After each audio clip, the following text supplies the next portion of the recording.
समझ के खुलने के लिए प्रार्थना करें। यीशु मसीह की आत्मा आपको धर्मियों की सी समझ देती है। मेरी समझ को खोलिए। नासमझी मसीह की कलीसिया को बहुत ही ज़्यादा डैमेज करती है, बहुत ज़्यादा डैमेज करती है। मेरी समझ को खोलें प्रभु। मुझे धर्मियों की सी समझ दीजिए, मुझे धर्मियों की सी समझ दीजिए यीशु के नाम से। प्रार्थना बहुत ही सिंपल और छोटी होती है। सुलेमान के समान अपने परमेश्वर से कहें, प्रभु मुझे बुद्धि दे। बुद्धि श्रेष्ठ है, बाइबल कहती है बुद्धि श्रेष्ठ है। हमने बहुत कुछ मांगा पर बुद्धि नहीं मांगी। धन मांगते हैं परंतु परमेश्वर धन उनको नहीं देता जिन्हें खर्च करने के लिए बुद्धि नहीं। पहले बुद्धि मांगिए, तब आपको धन खर्च करने के लिए आपकी परमेश्वर की बुद्धि काम आएगी। काम करने के लिए हमें परमेश्वर से समझ और बुद्धि चाहिए। बुद्धि से घर बनता है, समझ से स्थिर होता है, ज्ञान से कोठरियाँ, मतलब आपकी आत्मा, आपकी फिजिकल और आपकी स्पिरिचुअल दोनों भंडार भरे होते हैं। अगर एक ही में आप बस खा रहे हैं, पी रहे हैं, घूम रहे हैं और आप ये सोच रहे हैं कि आशीष है, तो आप बड़ी भूल में पड़े हुए हैं।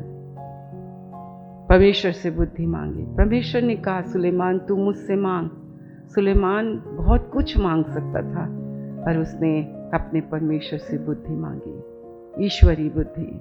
बुद्धि से घर बनता है।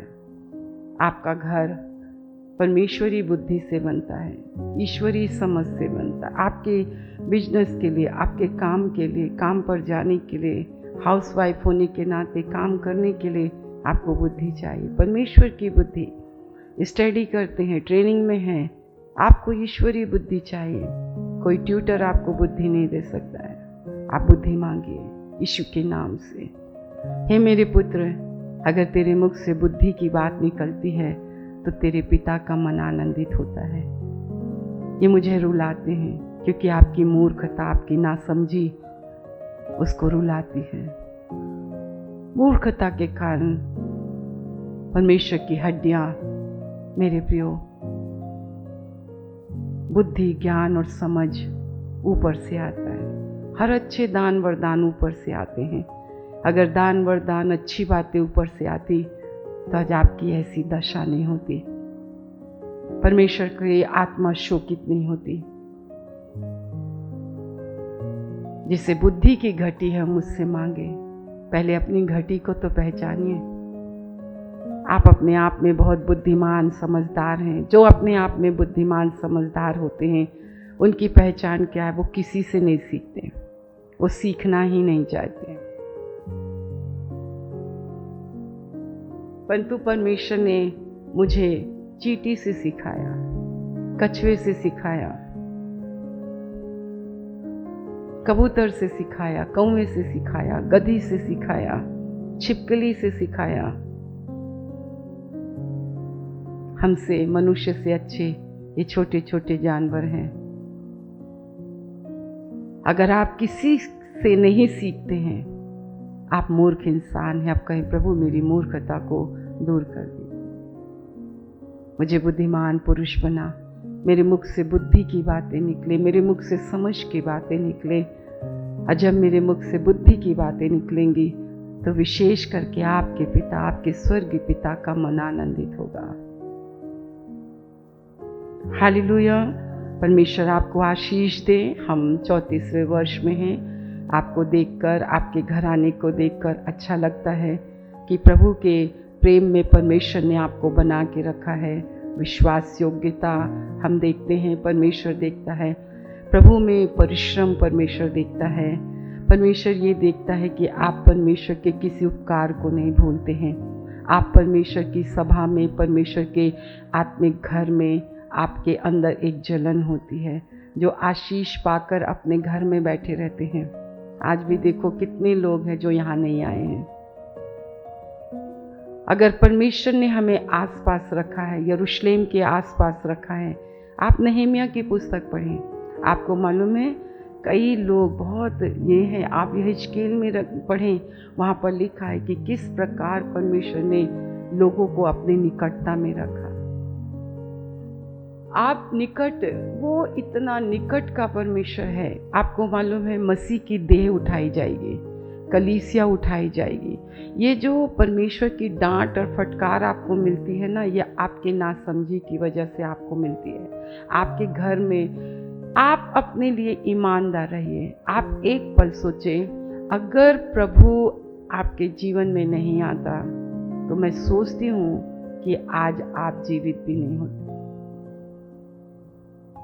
प्रभु की रहम करम और दया आप पर ना होती, आज आपके बच्चे बेरोजगार रहते जैसे कितनों के हैं। आज अगर आपका बच्चा एक कमाई में, अगर आपका बच्चा, आप उसको पढ़ा रहे हैं, लिखा रहे हैं, आपके बच्चे अच्छे नंबरों से पास हो रहे हैं, तो आपने क्या सोचा? ये बच्चों का परिश्रम है कि इसके पीछे परमेश्वर का हाथ है। आप उसको भूलना नहीं, उसको छोड़ना नहीं। यीशु का दामन, आप क्या भूल चुके हैं उसके उपकार को? तो आप क्षमा मांग लीजिए। कभी भूलना नहीं, कभी छोड़ना नहीं। यीशु का दामन, हमें परमेश्वर की महिमा है। हे मेरे मन, तो उसके किसी उपकार को ना भूलना। ठीक है, आप बहुत धनवान बन चुके हैं। किसने आपको धनवान बनाया? किसने आपकी दरिद्रता पर दया किया? आप क्या सोचते हो? आप सोचते हो कि आपने उससे प्यार किया? क्या आप ये कहते हो आप उससे प्यार करते हो? नेवर, कभी नहीं। मनुष्य कभी नहीं। अगर परमेश्वर की पवित्र आत्मा के द्वारा आपके अंदर प्रेम डाला नहीं जाता तो आप कभी उससे प्रेम कर ही नहीं सकते। सब कुछ परमेश्वर की मर्जी पर है और वो हमको देखता है, वो हमको देखता है। आइए अपनी आंखों को बंद करके कहें, प्रभु तू मेरे व्यवहार देखता है, बातचीत करता है। जैसे आप संसार की रोटी खाते हैं तो उसने अपने आप को कहा, मैं जीवन की रोटी हूँ।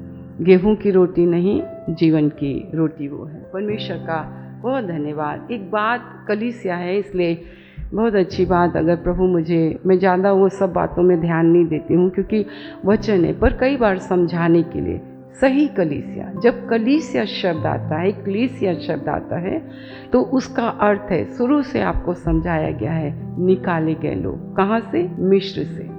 मिस्र संसार से। संसार में क्या है? रीति रिवाज व्यवहार जो बदलते रहते हैं। मैं जो यहाँ खड़ी हूँ ना, 60, 70, 80 और 90, तो कितने वो हैं सोचो। 10-10 साल में 60 में लोग कैसे होंगे, संसार कैसे होगा? उस समय तो चलो हम बच्चे थे, पर टीन एज में जब हम आए, है ना, हाई सेकेंडरी में जब आए, तो मुझे याद है 84, 80, 87 से हम निकले।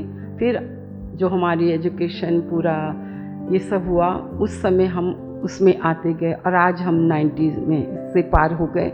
आज हम 20वीं सदी को भी पार कर गए। हम कितनी पीढ़ी, मुझे सिखाया गया है, मेरे प्रभु ने सिखाया कि जहाँ मैं रहती हूँ वहाँ मेरा परमेश्वर है और वो नगर मेरा परमेश्वर बसाता है। हम घर तो ले लेते हैं, घर से बाहर ही नहीं निकल पाते हैं, पर कम से कम हम यरूशलेम के आसपास, दर्शन आपको मिला है, सेवा आपको मिली है। आज संडे हम हैं, हम अपने परमेश्वर का बहुत धन्यवाद करते हैं। बैठेंगे। सो ड्रेसेस के विषय में हम देखें, एजुकेशन के विषय में देखें, पढ़ाई के विषय में देखें, एग्ज़ाम के विषय में देखें। आज सब कुछ बदल गया है, सब कुछ बदल गया है, सब कुछ बदल गया है। परमेश्वर का बहुत धन्यवाद हो कि परमेश्वर ने हमें दिखाया, हमें किया। बाइबल जब चर्च की बात करती है, कलीसिया की बात करती है, तो परमेश्वर आपको कहाँ मिलता है कलीसिया के विषय में? मत्ती रचित सुसमाचार उसका 16 अध्याय और 18 वचन। एक विश्वासी, उसका विश्वास क्या है? चिन्ह और चमत्कारों पर नहीं, चिन्ह और चमत्कार और आशीष नहीं है। वो आपको आकर्षित किया, उसने आपको अपनी पहचान देने के लिए, मैं हूँ, उसने आपको परमेश्वर का ज्ञान देने के लिए कि मैं हूँ। आश्चर्य कर्म ये है। और सही जब कलीसिया शब्द आता है तो वो एक विश्वासी है, वो आप हो, वो आपकी आत्मा है। बाइबल में अगर आप पहाड़ और पहाड़ियाँ पढ़ें तो वो आप हो, वो आप हो। परमेश्वर की दृष्टि में ना स्त्री है, ना पुरुष है, ना नर है, ना नारी है, परंतु आत्मा है। आज प्रभु हमें एक आत्मा के रूप में देखता है, नर और नारी के रूप में नहीं देखता, एक आत्मा के रूप में देखता है। इसलिए इस वर्ष में प्रभु ने कहा, हम खुद youth meeting, gents meeting, ladies meeting, हमने क्या कर दिया, अलगाव कर दिया। इससे आप लोगों के बीच में क्या आ गया, एक दूसरे के प्रति कंपटीशन आ गया, एक दूसरे को तुच्छ जानने लग गए आप लोग, आप ये है। तो परमेश्वर ने कहा, मेरी देह बटेगी नहीं, मैं क्यों एक लेफ्ट को अलग कर दूं और राइट को अलग कर दूं। बिना लेफ्ट और बिना राइट के आप कुछ नहीं कर सकते हैं। और दोनों हाथों का एक अलग है, आप सब जानते हैं लेफ्ट किस काम की आता है और राइट किस काम की आता है। ये खुदा ने दिया है हमें, हम परमेश्वर के साथ ही रहें। तो मत्ती 16 और 18, जब आपको ये प्रकाशन स्वर्ग से मिलता है, आपको स्वर्ग से प्रकाशन मिल रहा है, तो चर्च में ये प्रॉब्लम नहीं। मैं पॉइंट द पॉइंट आपको लेके चलूंगी, कोई रिटर्न नहीं है, खुदा ने अभी मुझसे बोला वही चीज है, आपको ये करना है। सो बाइबल क्या कहती है, यीशु मसीह ने पतरस से पूछा कि लोग मुझसे, मेरे विषय में क्या कहते हैं, लोग क्या कहते हैं, वो सब उनको जानना चाहा कि लोग क्या कहते हैं। पर वो पर्सनल फिर पतरस के पास आ गया, पतरस तू मुझे क्या कहता है। तो पतरस ने कहा, तू जीवते परमेश्वर का पुत्र यीशु मसीह है। यीशु भी बोला, मसीह भी बोला, परमेश्वर का पुत्र भी बोला। मतलब पतरस की आंखों में, पतरस के हृदय में परमेश्वर ने प्रकाश डाला कि ये जो तुझसे बात कर रहे हैं ना, वो मेरा पुत्र है, ये तेरे, यही क्या करेगा, तुझे, तुझ पर कलीसिया बनाएगा। ठीक है, पतरस नाम लेकर बुलाया गया, पतरस का भाई, दो भाई। अगर आपके परिवार में 2 भाई हैं तो बहुत अच्छी बात है। विश्वास में पतरस अंद्रियास को लेकर आए। अंद्रियास का जिक्र बाइबल में इतना ज़्यादा नहीं है, पर 5 रोटी और 2 मछली में अंद्रियास वहाँ पर था। आश्चर्य कर्म उसने देखा, प्रभु के बारे में उसने देखा, प्रभु का सेवक। प्रभु ने कभी ऑर्डर नहीं दिया, वो खुद बढ़ा, उसने रोटी तोड़ी, उसने धन्यवाद किया, उसने मछली को उठाकर धन्यवाद किया, ये काम है ना। फिर उसने लोगों को बांटा, और वहाँ पर भीड़ ने काम नहीं किया, पतरस, अंद्रियास और यीशु मसीह ने कहा। जो कार्य से पीछे हटते हैं ना, कार्य नहीं करते। आप सिर्फ संडे आके यहाँ पर लोगों को दिखाते हैं हम बड़े एक्टिव मेंबर हैं, नहीं। और जो लोग रेगुलर करते हैं, 2 बार करते, 3 बार करते, अचानक ही कोई आ जाता तो करते हैं, पास्टर कोई आ जाता तो करते हैं, इमरजेंसी कोई आ गया तो हम भगाते नहीं, अरे पास्टर आ गए हैं।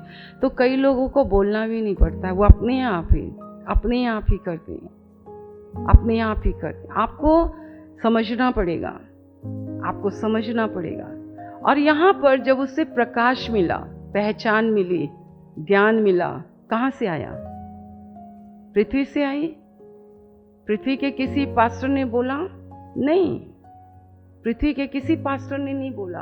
यीशु मसीह ने उससे पूछा। क्या कभी प्रभु ने आपसे पूछा? सबसे पहली बात। और उसने कहा, तू सच्चे परमेश्वर का पुत्र क्या है? यीशु मसीह है। लिखा है, पतरस ने जवाब दिया 16, तू जीवते परमेश्वर का पुत्र मसीह है। जो आपके अंदर ये पहचान है, ये ज्ञान है, तो आप कलीसिया है। अगर चर्च की डेफिनेशन पूछी जाए, आप इस बिल्डिंग का भय नहीं मानिए। आप, you are the temple of God, you are the people of God, you are singular है। ये यहाँ सामूहिक नहीं है, सिंगुलर नहीं है। कोई जरूरत नहीं है कि परिवार से हर कोई बुलाया जाए, आप किसी के पीछे मत पड़े रहो। ये है चर्च। क्या आप चर्च हैं? क्या ये प्रकाशन आपके पास है? और मैं तुझसे कहता हूँ, मैं तुझ पर कलीसिया बनाऊंगा, मैं तुझे देह बनाऊंगा, मैं तुझे अपने देह के अंग बनाऊंगा। Thank you Lord, thank you Lord. इस तेल और जल को छू लीजिए। यीशु के नाम से यीशु का लहू बन जाए, यीशु के नाम से यीशु का लहू बन जाए, यीशु मसीह नासरी के नाम से यीशु का लहू बन जाए, यीशु मसीह नासरी के नाम से यीशु का लहू बन जाए। आपके वचन की सामर्थ, पवित्र आत्मा की सामर्थ के द्वारा प्रभु वो खुदावंद ये तेल छू लीजिए। जो कोई बंधुआई में है, पाप की और शैतान की, निर्धनता की, रोग और बीमारी, यीशु के नाम से यीशु के लहू से नष्ट हो मेरे प्रभु, नष्ट हो जाए और उन्हें बाहर निकालिए प्रभु, उन्हें बाहर निकालिए मेरे परमेश्वर पिता, ताकि वो आपको जाने पहचाने, उनका जीवन आपके हाथों के द्वारा संवारा जाए, एक एक के ऊपर आपका हाथ पाया जाए। एक एक को छू लीजिए। जो कोई विश्वास से पिए लगाए वो चंगा हो जाए मेरे परमेश्वर। अगर अड़ोसी पड़ोसी कोई बीमार हो मेरे परमेश्वर, जब उन्हें दें वो भी चंगा हो जाए। हालेलुया। लोगों को परमेश्वर बाहर निकालिए अंधकार की शक्तियों से, और लोग आपकी शरण में आए और परमेश्वर आशीषित हो, और मेरे प्रभु परमेश्वर पिता उनके जीवन में आपका राज्य स्थापित हो। आपने सुना है, धन्यवाद। यीशु के नाम से, आमीन।